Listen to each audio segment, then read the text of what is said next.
प्रभु राम देव भगवान अल्लाह खुदा ईश आदि नाम एक ही शक्ति के हैं। वो कैसा है, कहां है, कैसे मिलता है, किसने देखा है? ये प्रश्नवाचक चिन्ह पूर्ण रूप से हटाने के लिए अवश्य सुनिए जगत गुरु तत्वदर्शी संत रामपाल जी महाराज के अमृत वचन, सर्व पवित्र धर्मों के पवित्र शास्त्रों के आधार पर।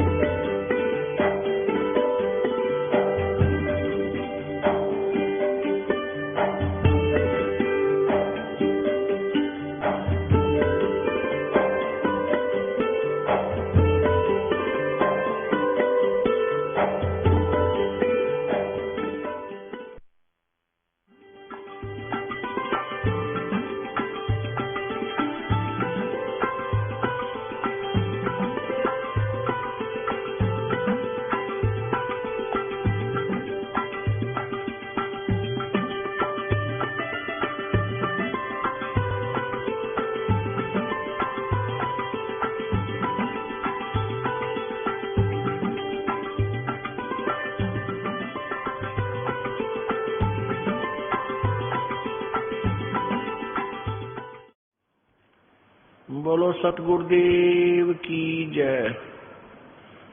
बंदी छोड़ कबीर परमेश्वर जी की जय। बंदी छोड़ गरीबदास जी महाराज जी की जय। स्वामी रामदेवानंद जी गुरु महाराज जी की जय।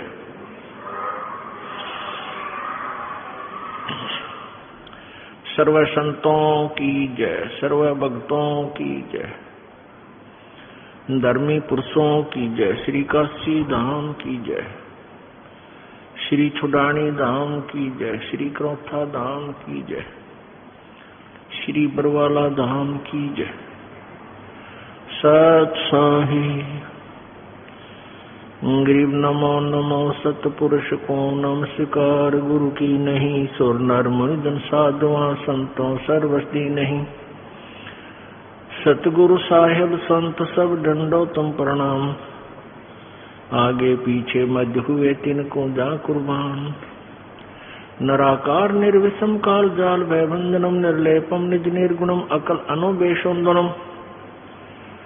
सोहम सुरति समाप्तम सकल समाना निरतलय। उज्ज्वल हिरंबर हरदमम बेपरुआ अथाह वार पार निमज्जतम। ग्रीव जो सुमर सिद्ध होई गणनायक गलताना। करो अनुग्रह सोई पारस पद परवाना। आजी गणेश मनाऊं गणनायक देवन देवा। चरण कमल लो लाऊं आदंत करूं सेवा। परम शक्ति संगीतम ऋषि दाता सोई। अवगत गुण अतीतम सत्य पुरुष निर्मोही। जगदम्बा जगदीशम मंगल रूप मुरारी। तन मन अर्पो शीशम भक्ति मुक्ति भंडारी। सुर नर मुनि जन जावे ब्रह्मा विष्णु महेशा। शेष सहस मुख गावे पूज्य आदि गणेशा। इंद्र कुबेर सरीखा वरुण धर्म राय जावे। समर्थ जीवन जी का मन इच्छा फल पावे। 33 कोटि आधारा झावे शेष 88। उतरे बहु जल पारा कट है यम की फांसी। 33 कोटि आधारा ध्यान से 88। उतरे बहु जल पारा कट है यम की फांसी। सत सही कर जोरूं विनती करूं। धरूं चरण पर शीश। गुरु जी राम देवानंद जी महाराज ने दियो नाम बख्शीश। कोटि कोटि सिजदा करूं कोटि कोटि प्रणाम। चरण कमल में राखियो मैं बांधी जाम गुलाम। कुत्ता तेरे दरबार का मोतिया मेरा नाम। गले प्रेम की जेवड़ी जहाँ खेचो वहाँ जाऊं मैं। तो करो तो बावड़ू, दूर दूर करो तो जाऊं। जो राखो तो हीर हूँ, जो देवो सो खाऊं।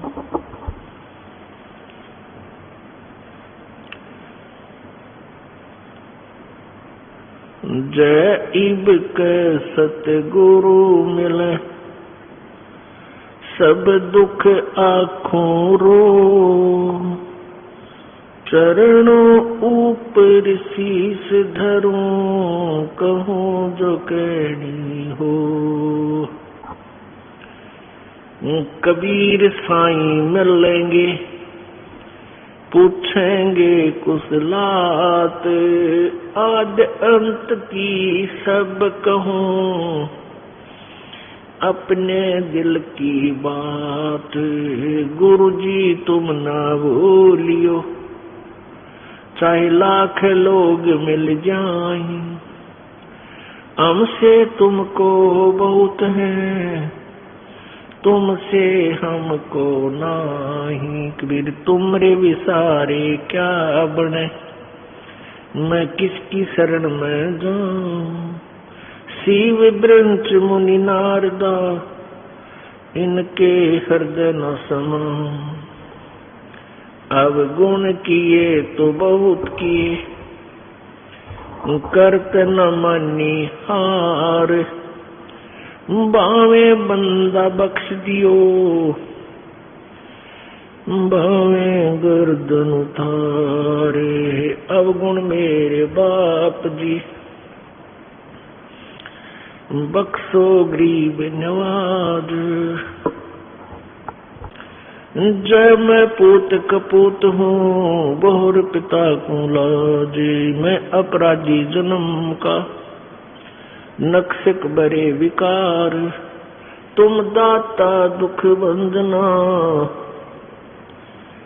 मेरी करो संभार।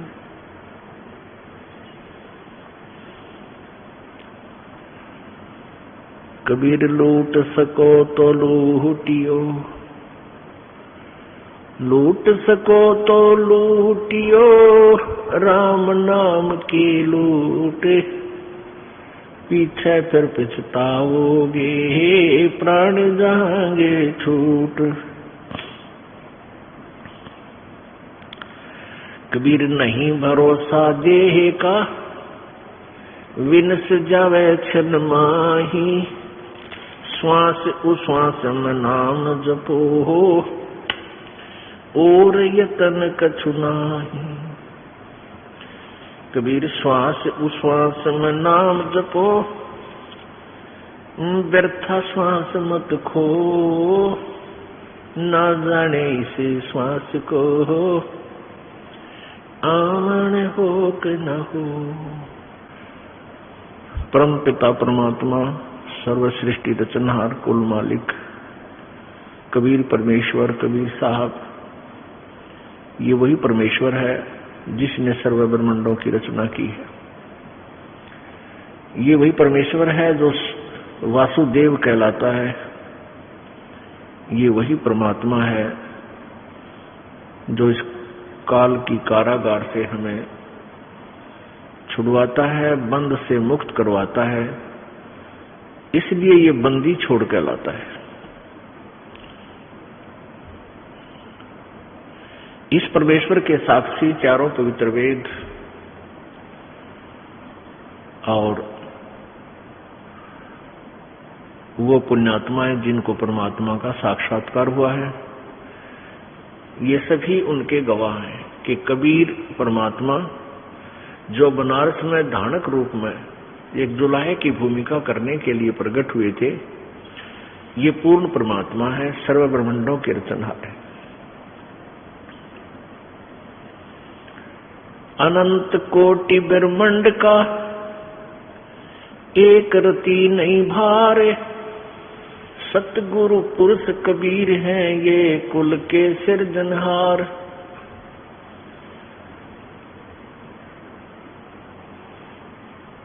आदरणीय गरीबदास साहिब जी ने उस परम पिता परमेश्वर की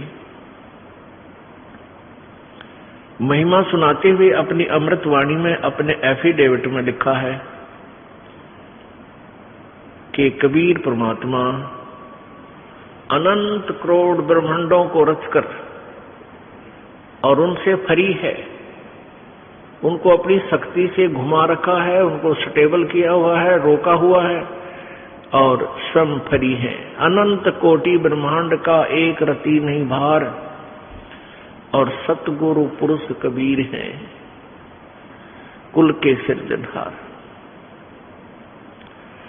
अब यहां दो शब्द इकट्ठे ही बोले हैं, सतगुरु पुरुष और कबीर।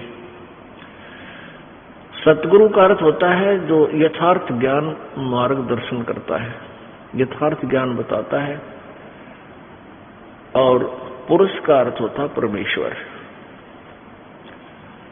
वो सतगुरु रूप में भूमिका करने आते हैं, खुद ही मालिक चलकर स्वयं ही, और वो परमेश्वर भी हैं।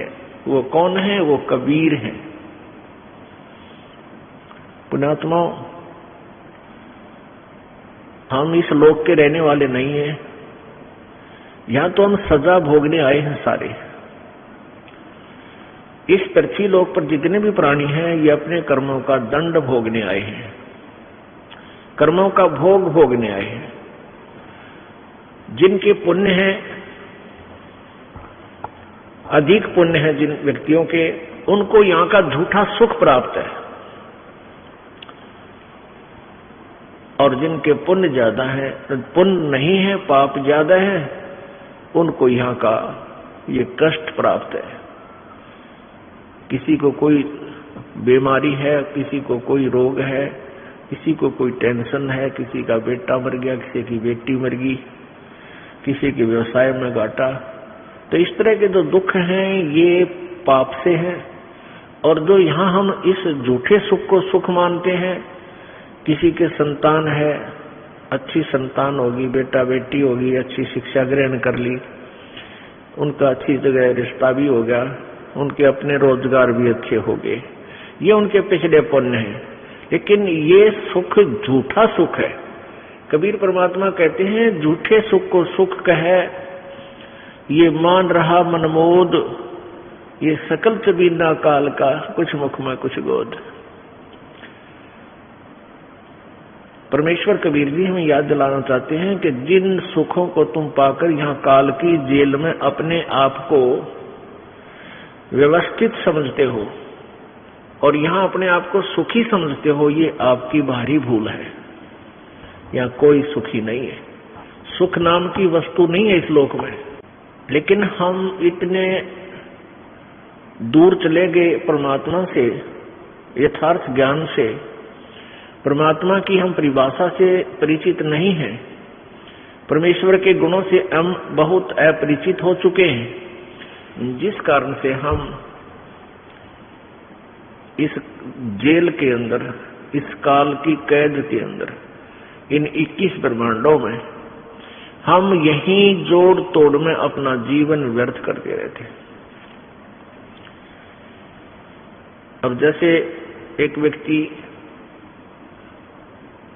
बहुत अच्छा धनी है, सारा जीवन उसने उस माया के जोड़ने में लगा दिया, कार बना दी, कोठी बना दी, बच्चों के लिए अच्छा व्यवस्था कर दी, रोजगार बना, उनके कोई कार फैक्ट्री वगैरह लगा दी। लेकिन ये सब कुछ लगा भी उसके पिछले पुण्य से ही है। जीव का चाहा कुछ नहीं होता जब तक वो परमात्मा की ओट नहीं लेता। हाँ, जब परमात्मा की आड़ में आ जाते हैं, प्रभु की शरण प्राप्त कर लेते हैं, हम नए सिरे से फिर साधना सत्य करते हैं, शास्त्र अनुकूल करते हैं, तो फिर जीव की सुनाई हो जाती है। चाह नहीं होता, फिर उसकी सुनवाई सच्चे दरबार में हो जाती है। और उसके भाग्य में यदि यहाँ का कोई ये नकली सुख भी नहीं है, वो परमात्मा उसको वो भी दे देता है, दे सकता है। अन्यथा प्राणी अपने किए हुए कर्म का भोग ही भोगता है। सुख है उसके पुण्य से है, पाप है तो उसके जो दुख है उसके पाप से है।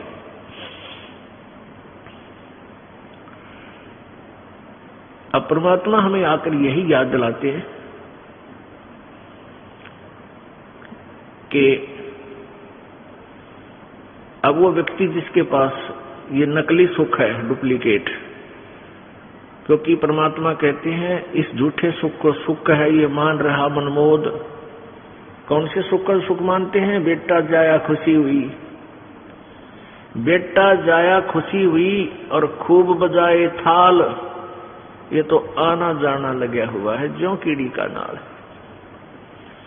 पुत्र होने से हम खुशी मनाते थे, पुत्र, क्योंकि जब तक हमें परमात्मा का विधान का ज्ञान नहीं होता तब तक हम बहुत अंतर मानते रहे पुत्र और पुत्री में।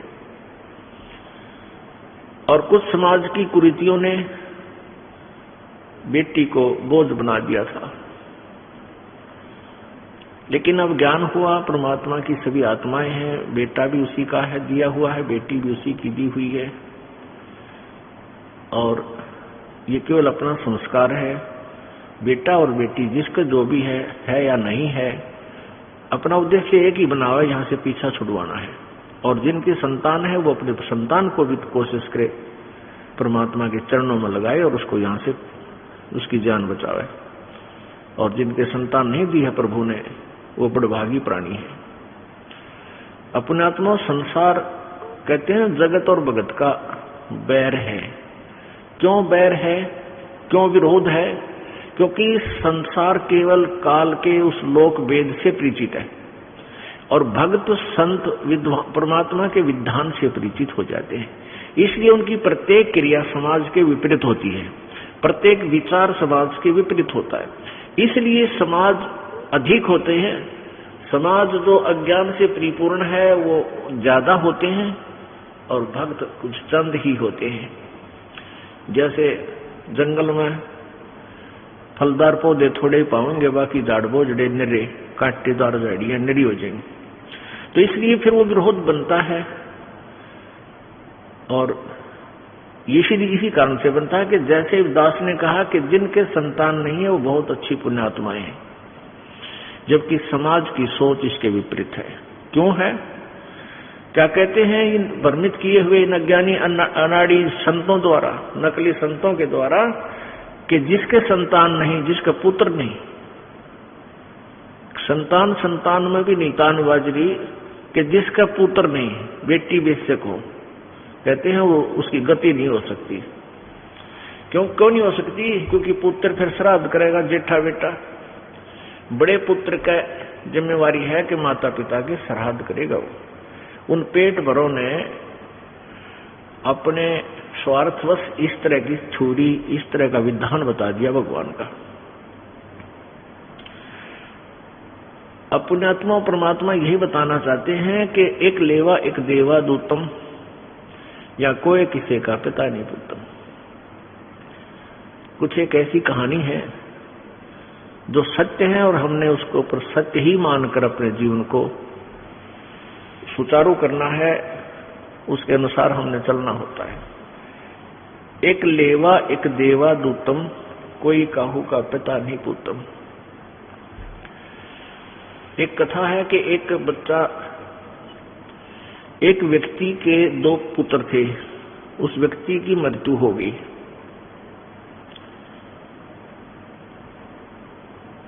और वो आपस में क्या थे कि बड़ा लड़का जो था वो दूसरी पत्नी से था, उसकी मृत्यु होने के बाद दूसरी शादी कराई तो दूसरा लड़का उसके दूसरी पत्नी से प्राप्त हुआ था। तो दोनों ही पत्नियां उसकी मृत्यु को प्राप्त हो चुकी थी और बड़े लड़के की शादी कर दी थी, छोटा भी अनमैरिड था, और खुद उस व्यक्ति की भी मृत्यु हो गई। अब वो छोटा लड़का बड़े लड़के का विवाह हो चुका था। अब छोटा जो उसकी मौसी का लड़का था वो कुछ दिनों के बाद बीमार हो गया, रोगी हो गया, और रोगी इतना हो गया कि 2-4 जगह दिखाया, उसे कोई आराम नहीं हुआ। किसी ने कहीं बताया, किसी ने कहीं बताया, उसमें पैसे ज्यादा लगने थे। इसलिए बड़े भाई ने और उसकी पत्नी ने एक स्कीम बनाई कि अपने यहाँ काफी संपत्ति है, अच्छी जमीन है,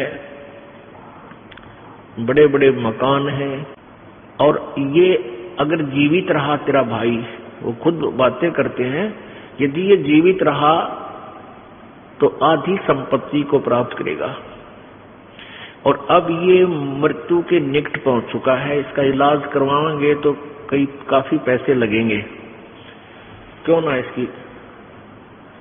इसकी मृत्यु ही करवा दें किसी वैद्य से डॉक्टर से बात करके। दोनों की एक स्कीम होगी, एक राय होगी, और एक वैद्य से प्रार्थना की, वैद्य से उन्होंने कहा कि ऐसे ऐसे हमारा भाई है और उसको आप विष दे दो। वो कहने लगा मैं 500 रुपये लूंगा, क्योंकि तो सर 2 नंबर का काम करनी है तो साथ में अपना भी उद्देश्य रखते हैं। उसमें 500 रुपये आज के 5 लाख के करीब थे, तो उन्होंने स्वीकृति दे दी। उस वैद्य ने उस रोगी को ऐसी दवाई दे दी जिससे उसकी कुछ दिनों में मृत्यु होगी। अंतिम संस्कार किया, खुशी मनाई। 1 वर्ष के बाद उनके एक संतान उत्पत्ति होगी, एक लड़का उत्पन्न हुआ, इकलौता पुत्र, और संतान हुई नहीं। इकलौता पुत्र खूब लालन पालन कर रहे हैं, बढ़िया से बढ़िया आहार कराते हैं। वो गिने दिनों में वो लड़का युवा हो गया, यानी 10-12 वर्ष के बाद पहले शादी कर देते थे, 12 वर्ष के बच्चे का ब्याह कर दिया करते थे, और 12 वर्ष के लड़के आज के 25 वर्ष 20 वर्ष के बच्चों से भी तगड़े हो जाते थे, ऐसा स्वस्थ शरीर होता था। अब वो लड़का जो है, उस लड़के का भी ब्याह कर दिया। शादी होने के कुछ ही दिन उपरांत वो बच्चा फिर बीमार हो गया, वो उनका लड़का बीमार हो गया, यानी पहले तो भाई बीमार था, उसकी मृत्यु होगी, फिर पुत्र हुआ तो वो पुत्र भी रोगी हो गया कुछ दिनों शादी होने के उपरांत। अब इकलौता पुत्र, उसके जीवन की रक्षा के लिए उन्होंने कोई वैद्य नहीं छोड़ा, कोई झाड़ फूंक करने वाला व्यक्ति भी नहीं छोड़ा, सबके पास गए, जो मुंह मांगा वो पैसा दिया, जो मांगा वही पैसा। कहा तुम मेरा बेटा ठीक कर दो, चाहे कितना पैसा लग जाए। अच्छी बहुत कीमती दवाइयां लगाई, लेकिन रिजल्ट ये हुआ कि कोई भी उसका ट्रीटमेंट नहीं कर सका। बच्चा ज्यादा ही अस्वस्थ हो गया, और ऐसा लगने लगा कि ये शाम सवेरे ही प्राण त्यागने वाला है। वो उसके पिताजी वहां उसके पास बैठे थे, तब उस लड़के ने कहा कि भाई, अपने भाई का नाम लेकर बोला कि अब तेरा और मेरा हिसाब हो लिया पूरा, अब तू नो कर, कफन और लकड़ियां क्या हिसाब किताब रहता है वो इकट्ठी कर ले, और मैं इब प्राण त्यागूंगा। अब वो कहता है व्यक्ति अपने पुत्र से कि बेटा मैं तेरा बाप हूं, तेरा भाई नहीं लगता। वो कहता मुझे सब पता है, तू मेरा क्या लगता है, मैं तेरा भाई हूं, और तूने मुझे ऐसे ऐसे विष देकर मारा था, और मेरा और तेरा ये हिसाब हो लिया, क्योंकि आधी संपत्ति लगभग जमीन भी गिरवा रख दी थी बच्चे के इलाज के लिए, यानी बेच डाली थी, आधी जमीन भी बेच डाली थी। तब उसने कहा कि मैं तेरा वो भाई हूं जिसको तुमने जहर देकर, विष देकर मरवाया था, और मैंने अपना हिसाब पूरा कर लिया। अब पुण्यात्मा विचार करना चाहिए, कथा हो पर 100% सत्य है ये। अब उसके जो भाई कहें या उसका बाप कहें, उसको यह बात पक्की जच गई, भाई बिल्कुल आधी संपत्ति बिकेगी, सारा पैसा खर्च हो गया। तब उसने कहा भाई ठीक है, एक बात और बता दे भाई, हमने तो पाप करा में फल मिल गया कि इकलौता पुत्र हमारा मृत्यु को प्राप्त हो रहा है, हमें तो दंड मिल गया क्योंकि हमने आपके साथ धोखा किया। लेकिन इस लड़की का क्या दोष है जो तेरे ब्याही आई है, तेरी पत्नी है, और अब इसको जिंदा जलाया जाएगा सती प्रथा के तहत। उसमें सती प्रथा थी कि पहले पति मर जावे तो लड़की पत्नी साथ मरे, जल के उसी तेता में जलाना होता था, उसको जलना होता था। ऐसी कुरीति थी भयंकरिया। तो अब इसका क्या दोष है इस बेचारी का, अब ये तेरे साथ जलाई जाएगी जिंदा। तब उसने कहा कि वो वैद्य कहाँ है जिसने मुझे विष दिया था। उसके भाई ने बताया कि वो पिता कहो चाहे भाई कहो, भाई से ही वार्ता हो रही है। उसने बताया कि आपके 2 वर्ष बाद उसकी मृत्यु हो गई थी। तब उसने कहा कि ये वही वैद्य है जो मेरी पत्नी बनकर आया है, इसने अपने किए की सजाई भोगनी पड़ेगी। वैद्य होकर ऐसा दुष्ट कर्म कराइए। राक्षस प्राण लेने के लिए नहीं, वैद्य प्राण दान करने के लिए होते हैं। तो पुण्यात्माओं, ये बातें हमें परमात्मा के इस तत्व ज्ञान को समझने में सहयोग देंगी, ये सत्कर मान लेना। यहां परमेश्वर की वाणी बताती है कि एक लेवा एक देवा दूतम और कोई किसी का पिता निकुतम। ये ऋण संबंध जुड़ा एक ठाठा, अंत समय सब 12 बाटा। एक लेवा एक देवा दूतम। अब जैसे उस लड़के की जो बड़ा भाई था, उसने अपने भाई की संपत्ति हड़प ली, उसको मरवा दिया। तो लेने वाला दूत हो गया कि उसने हड़पया, और फिर वो लड़का बनकर वही आत्मा आई और उसकी सारी संपत्ति रोग में लगा दी। अब वो देने वाला दूत हो गया। एक दूसरा उदाहरण देते हैं। एक ऐसा बेटा है, अपने माता पिता की सेवा करता है और पिताजी गुट्टी लावे और धमकावे और बेटा कुमा कुमा के लिया और बाप की सेवा कर रहा है। तो उस बेटे ने किसी जन्म में उस बाप के साथ उस पिता वाली आत्मा से ऐसे ही लूट रखा था किसी भी तरीके से। और एक ऐसा बेटा है, पिता कुमा कुमा का मरले है और बेटा छाती फूक फूक का दारू पीवे, किधर कार कढ़वा ले, किधर मोटरसाइकिल लावे और उसको बर्बाद कर रहा है, और वो रो रहा है और दे रहा है। तो यहां बताते हैं एक लेवा एक देवा दूतम। तो उस पिता ने उस बेटे वाली आत्मा से कभी किसी जन्म में धोखा किया है। अब तो ये लोग क्या करते हैं, ला तेरे छोरे लुआ दूंगा, 5 लाख रुपये लगेंगे, और 1 साल घुमा के कह जब भाई मन के विराग लेता ही दे दिए थे। वो 5 लाख रुपये ईब तक ले लिए और रोने वाला रो रहा है बेचारा। वैसे तो दोनों ही निकम्मे हैं, जब क्यों पंगे में बांधे। भगवान में विश्वास रखे, दान धर्म करे, मालिक आगे दरिया पावा करो। अब उसने पैसे हड़प कर लिए, मार लिए, जो राजी हो गया। पहले तो वो इस जन्म में बर्बाद हो लेंगे और फिर रह गए पाप, वो अगले जन्म में उसको और देना पड़ेगा। मनमाना अगले जन्म में वो जो जिसके उसने पैसे रखे हैं, हड़पे हैं, अगले जन्म में कभी जब मानव शरीर होगा, मनमाना जमाई बनकर लेगा। बेटी भी ले जाएगा और साथ में पैसे भी लेगा और ठोक ठोक का बजा के इतने लूंगा। बेटी ने तंग करे फिर लेकर जा, फिर ले। तो इस तरह पीछे बहुत ऐसी कुरीतियां बहुत जबरदस्त थी। दारू पीता, लड़की अपनी पत्नी को तंग करता, माता पिता ने सोचे भाई इसका घर बस गया, फिर और पैसे देते, बेटा तेरा रोजगार हो जाएगा, गुजारा चल जाएगा। लेकिन ये है सब लेन और देन ही, ये फाइनल समझ लेना। तो यहाँ उद्देश्य ये हमारा समझाने का सारी कहानी कि आप यहाँ के रहने वाले नहीं हो, यहाँ से आप पीछा छुड़वाओ और उस लोक में चलो जहाँ कोई ऐसा कुछ भी नहीं है, उस सतलोक में चलो। उसके लिए परमात्मा बताते हैं, कबीर जी स्वयं आकर बताते हैं कि तुम हमारी शरण में आओ। हमारी शरण में आने के बाद तुम्हें यहाँ के जो नकली सुख हैं वो भी देवांगे अगर आवश्यक हुए तो यहाँ प्रसंग चल रहा था कि भाई जिनके संतान नहीं है, संत भाषा में, उनको कहते हैं कि ये घनी पुण्यात्मा है।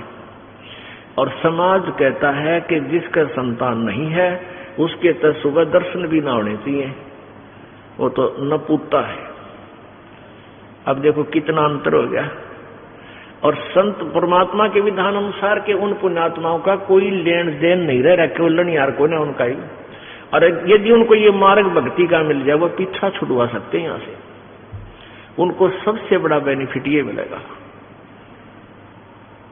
और जिसका संतान है ये पिछला लेन देन उलझ भी रहा है, लेवा देवा दूतम आ भी गए हैं, तो भगवान के चरणों माने से फिर कबीर परमात्मा के दरबार में उनका वो लेन देन सहज में सुलझ जाएगा।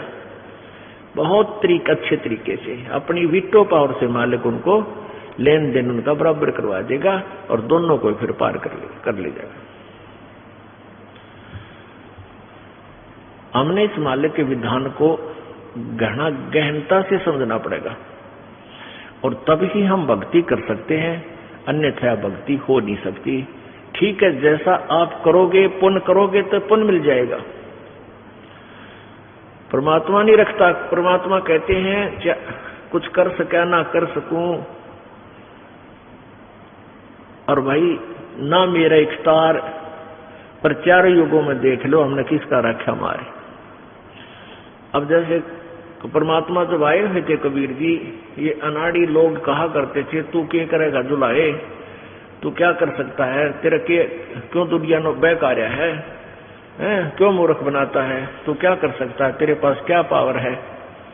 तो परमात्मा अपने भक्तों को समझाते हुए उनके सामने कहते थे कि भाई कर सका ना कर सकूं ना मेरा इख्तियार, पर चारों युगों में देख लिया हमने किसका रखा मारे।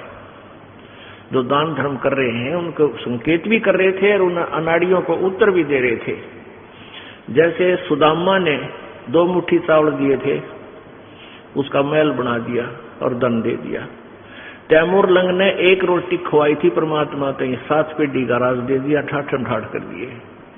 तो कहते हैं चारों युगों में देख लिया हमने किसका रखा मार, यानी किसका हमने, जिसने हमारे निमित्त कोई दान किया उसका कई गुना करके हमने लौटाया है। अब परमात्मा बताना चाहते हैं कि ये लोग तुम्हारा नहीं है, तुम गलत जगह आगे हो, यहां से पीछा छुड़वाओ बच्चों।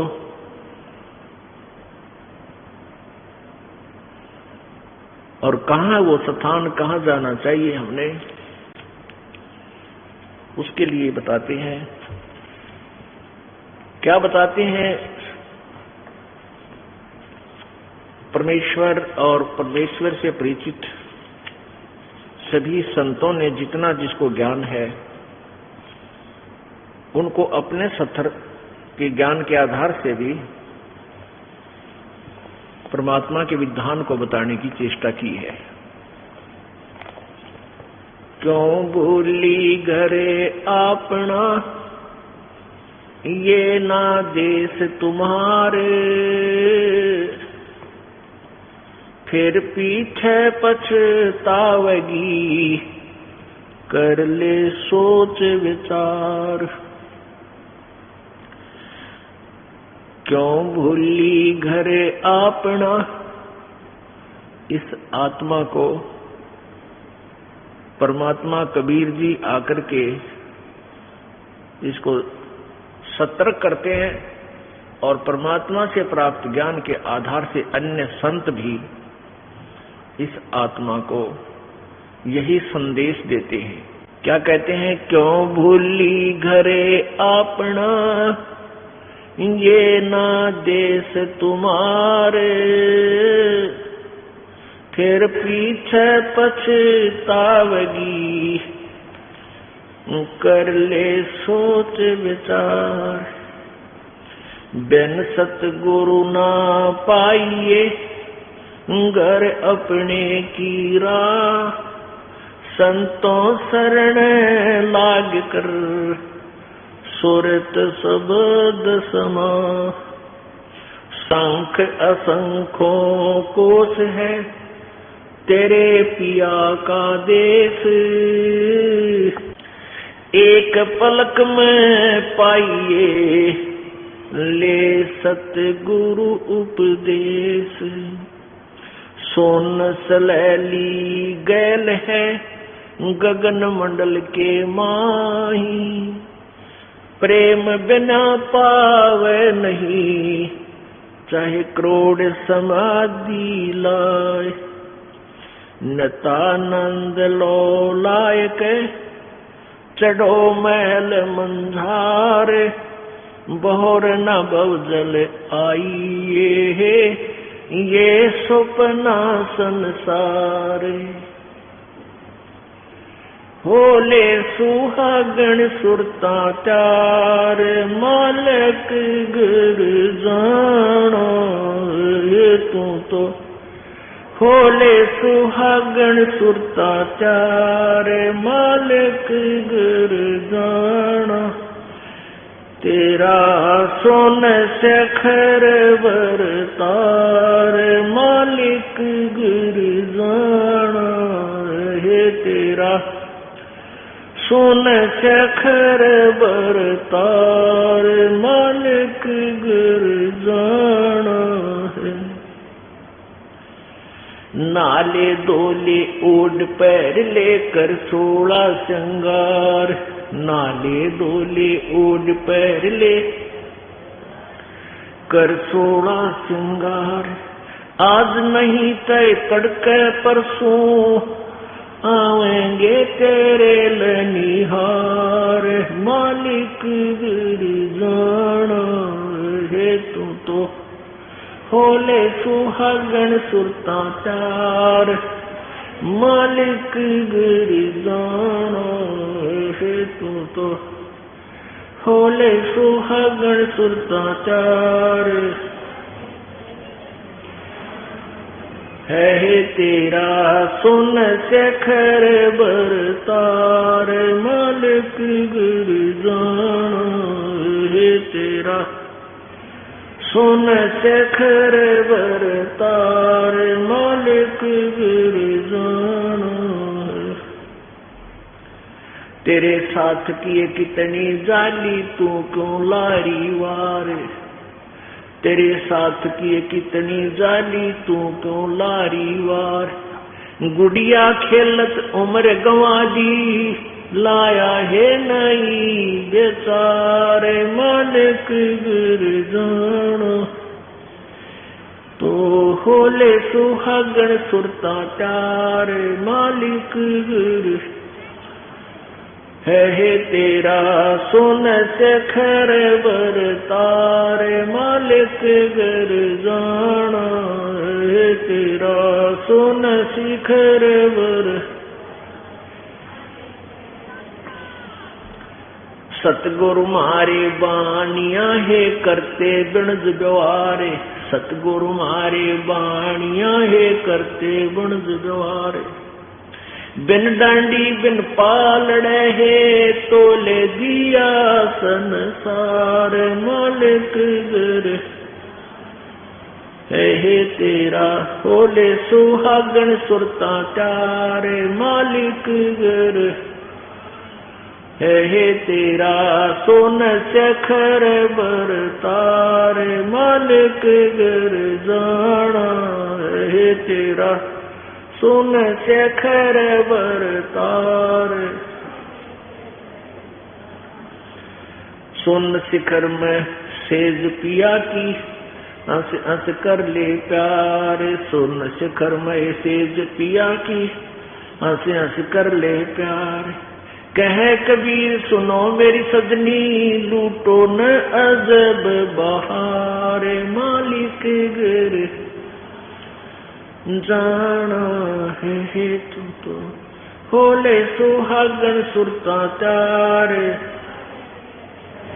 जाना है तेरा सोन शिखर वरतार, है तेरा सोन शिखर वरतार, मालिक गुर जाना है तू तो। होले सुहागण सुरता चार, सत स्वाही। अब इसमें क्या बताया है, क्यों भूली घर अपना। वैसे ये जो पहले वाला जो वाणी है ये संत नित्यानंद जी की है, लेकिन संत नित्यानंद जी विष्णु उपासक थे। संत गुमानी दास जी जो इनके गुरुदेव थे वो विष्णु जी के उपासक थे। और दिल्ली के अंदर एक चरणदास नाम के एक संत हुए हैं जिनको सुखदेव ऋषि आकर मिले थे स्वर्ग से, और उनको शिष्य बनाया था चरणदास जी को। तो दिल्ली के अंदर चरणदास नाम से एक संस्था है वैष्णव संतों की। उसी जैसे आदरणीय गरीबदास साहिब जी को तो परमेश्वर आकर मिले थे गुरु रूप में कबीर जी, और चरणदास जी को मिले थे सुखदेव ऋषि जो स्वर्ग गए हुए हैं।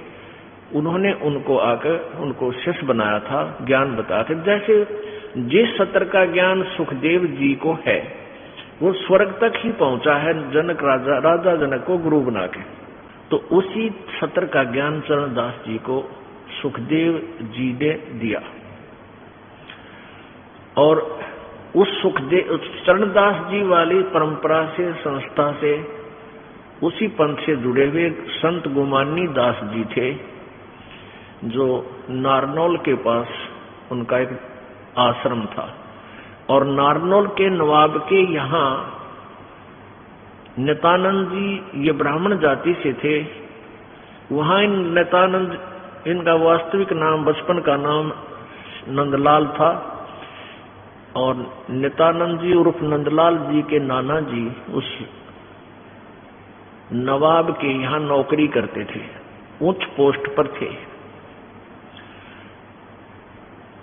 इस नंदलाल यानी नित्यानंद जी के माता पिता की मृत्यु हो गई थी, नाना नानी ने इनको पाला था। फिर वही नवाब के यहाँ उसको तहसीलदार की नौकरी पर लगवा दिया था।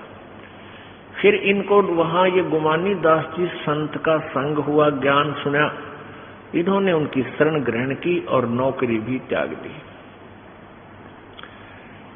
इनकी पत्नी की मृत्यु हो गई थी नित्यानंद जी की। फिर ये वैराग हो गया पूर्ण रूप से संसार से कि पहले मेरे माता पिता की मृत्यु हुई, अब मेरी पत्नी मर गई, वह कि क्या भरोसा इस जीव का, किस में के बिजली गिर जावे। फिर उनको जैसा उसके भाग्य थे, जैसा संत मिला, उसी को पूर्ण मानकर और उसी उनके द्वारा दिए गए मार्ग को पूर्ण मोक्ष मार्ग मान के उसी सत्र से फिर अपने, उन्होंने तो तन मन धन लगा दिया, लेकिन पूर्ण गुरु ना मिलने से फिर भी काम अधूरा ही रह गया। तो यहाँ वो नित्यानंद जी अपने वो संकेत तो वही कर रहे हैं, ज्ञान वही बता रहे हैं, लेकिन वो ज्ञान टारगेट इनका स्वर्ग है। फिर भी हमने अपने मतलब का ज्ञान इससे निकालना है कि क्या क्या बातें बताई हैं और कैसा हमारी रहनी करनी, हमारा कैसा व्यवहार, किस प्रकार की श्रद्धा अपनी मालिक में होनी चाहिए, तो उससे हमने शिक्षा लेनी है। तो नित्यानंद जी अपने संकेत उसी तरह कर रहे हैं, ज्ञान वही दे रहे हैं। जैसे दूसरे शब्दों में बच्चे गेम खेलते हैं, एक तो जिला स्तर पर गेम खेला जाता है तो उसके भी नियम वैसे ही होते हैं, और फिर वो स्टेट स्तर पर यानी राज्य स्तर पर तो भी सेम उनके नियम होते हैं, टर्म एंड कंडीशंस, एक रूल एंड रेगुलेशन एक जैसा होता है। और फिर चाहे राष्ट्रीय स्तर पर खेलना चाहे अंतर्राष्ट्रीय स्तर पर खेलना, उनके नियम एक जैसे ही होते हैं, उनकी शिक्षा एक जैसी ही होती है, उनको जो कोचिंग दी जाती है एक जैसी ही होती है। तो यहाँ इसी प्रकार समझ लीजिए, नित्यानंद जी को कोचिंग मिली थी वो स्वर्ग तक की ही थी, वो स्वर्ग सत्र के प्लेयर थे। और कबीर परमेश्वर ने जो ज्ञान दिया, फिर हमें इस बात का पता चला। तो हमारे जो संत जिनको परमात्मा आकर मिले, जैसे आदरणीय गरीबदास साहिब जी, आदरणीय नानक साहिब जी, आदरणीय दादू साहिब जी, आदरणीय मुलुकदास साहिब जी, आदरणीय घीसा दास साहिब जी, आदरणीय धर्मदास साहिब जी, आदि आदि महापुरुष, ये इंटरनेशनल सत्र के यानी वो सुप्रीम पावर तक के उपासक थे। तो हमने इन सभी ट्रेनिंग से, सभी कोचिंग से अपना, हम जिस सत्र का भी गेम खेलना चाहते हैं उसी सत्र पर, उसी सत्र से, उसी दृष्टिकोण से हम खेलें और सोचेंगे। क्यों भूली घर अपना, यह ना देश तुम्हार, फिर पाछे पछतावगी, कर ले सोच विचार।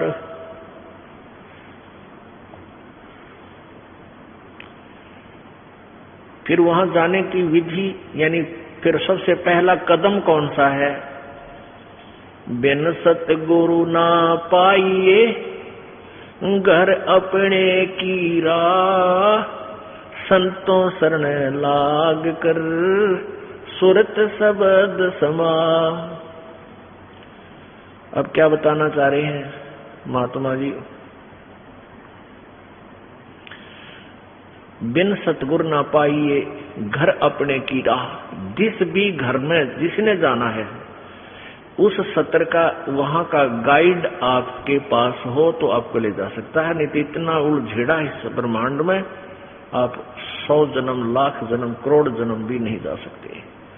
भक्ति जैसी करोगे वो सब पुण्य यही आप खा खर्चते रहोगे। अब परमात्मा कबीर जी भी यही बताना चाहते हैं, गुरु बिन माला फेरते, गुरु बिन देते दान, गुरु बिन दोनों निष्फल हैं, चाहे पूछो वेद पुराण। कि सबसे पहला कदम गुरु बनाना ही होगा। अब वो आपका भाग्य है, वो नकली गुरु है या असली, उसको आपने जांचना भी पड़ेगा, क्योंकि अभी तक हमारे पास कोई ऐसा पैमाना नहीं था जिससे हम नकली और असली को नाप सकें। अपनी अपनी कह गए इस दुनिया के मां, बिन साहिब की बंदगी कहीं ठोर ठिकाना ना। अपनी अपनी कह रहे हैं, कोई कुछ बात ज्ञान दे रहा है, कोई कुछ कह रहा है, कोई कुछ थोड़ी बनाकर बोली श्रद्धालु आत्माओं को मिसगाइड कर रहा है, और वो पुण्यात्माएं उनको ओरिजिनल गुरु मान के उनके ऊपर समर्पित है।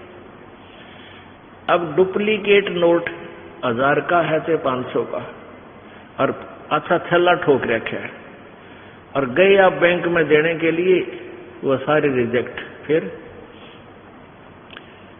व्यर्थ में बोझ मरते अंडे, और लुट गए पिट गए, वो काम बनिया नहीं। तो ऐसे नकली गुरुओं को पहचानना पड़ेगा। उसकी पहचान अब कराई जा रही है पवित्र वेदों, पवित्र गीता जी, पवित्र पुराणों और पवित्र सच्चिदानंद घन की अमर वाणी यानी कबीर वाणी। ये तो ओरिजिनल नोट समझ लो। अगर इनके अनुसार जो ज्ञान देता है वो ओरिजिनल गुरु है। इनसे विपरीत जो भक्ति विधि और ज्ञान दे रहा है वो डुप्लीकेट है। बहुत आसानी से समझ जाएंगे, क्योंकि आप भी शिक्षित हो गए हो। पहले तो हमारे पूर्वज शिक्षित नहीं थे, और जैसा भी जिसने कोई दंत कथा सुनाई, हमने यही सुन जानकर ग्रहण कर लिया कि ये जो गुरु जी है संस्कृत भाषा बोलता है, इसने वेदों को, गीता जी को, पुराणों को पढ़ा है और ये सही बता रहा है, लेकिन वो बिल्कुल गलत बता रहा था। तो यहाँ जो नित्यानंद जी थे, ये एक स्वर्ग तक के साधक थे, लेकिन इन्होंने भी तन मन धन लाकर वही प्रोसीजर है, एक जैसी ही विधि है। चाहे आप स्वर्ग की साधना कीजिए, चाहे ब्रह्म की कीजिए, चाहे ब्रह्मा विष्णु महेश की कीजिए, चाहे पूर्ण ब्रह्म की कीजिए। श्रद्धा और साधना वो वेदों और गीता अनुसार ही करनी होगी। बिन सतगुरु ना पाइए घर अपने की राह, संतों शरण लाग कर सुरत शब्द समा। बिना सतगुरु के अपने, जहां तूने जाना है, जहां तेरा लोक है ठिकाना, वहां आप नहीं जा सकते, कभी भी नहीं जा सकते। जैसे ये सुखदेव ऋषि थे, इनका व्यास जी इनके पिताजी थे, और ये अपनी मां के गर्भ में 12 वर्ष तक रहे थे। क्योंकि पिछले संस्कारों से, पिछले पुण्य से इसकी बैटरी, इसका सूक्ष्म शरीर सिद्धि से चार्जड था। और इसको ये ज्ञान, इस जीव को गर्भ में ये ज्ञान होता है कि बाहर जाते ही तेरी बुद्धि पर पत्थर पड़ जाते हैं, उसके बाद कुछ भी याद नहीं रहता। ये तीनों गुण, रजगुण ब्रह्मा, सतगुण विष्णु, तमगुण शिव जी, इनसे निकल रहा एक एक गुण का प्रभाव ये प्रत्येक प्राणी को यहाँ अचेत कर देता है। फिर इसको नए सिरे से सिखाया जाता है, ये तेरा बेटा है, या ये तेरी माँ है, ये तेरे पिता है, ये तेरी बुआ या चाची या ताई। वो नाते रिश्ते, वहां का व्यवहार, उसको नए सिरे से फीड किया जाता है। ये जीवात्मा अचेत हो जाती है। तो फिर इसके बाद ये जीव गलतियों पर गलती करता है। फिर इसलिए परमात्मा आते हैं, संत रूप में आते हैं, हमें फिर दोबारा जागृत करते हैं कि तुम परमात्मा भजने के लिए मनुष्य शरीर प्राप्त कर आए हो, अब भूल गए बच्चों, तुम याद करो उस गर्भ में किए हुए वचन को। तो जब इसको पता चला कि भाई बाहर जाते ही बात बिगड़ेगी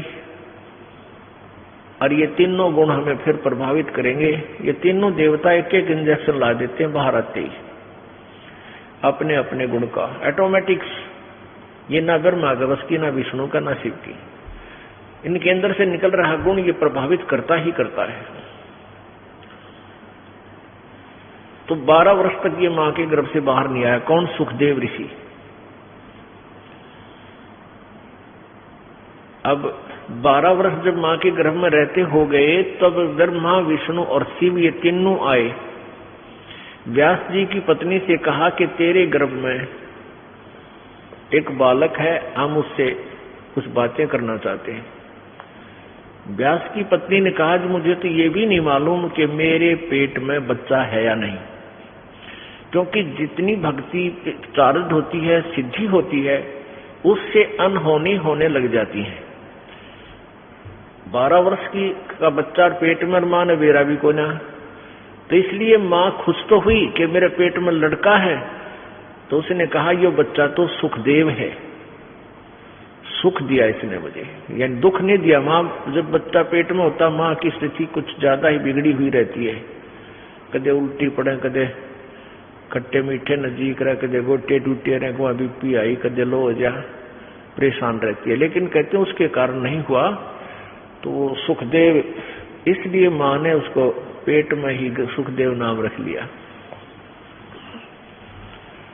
और दूसरा कारण ये बताते हैं कि वो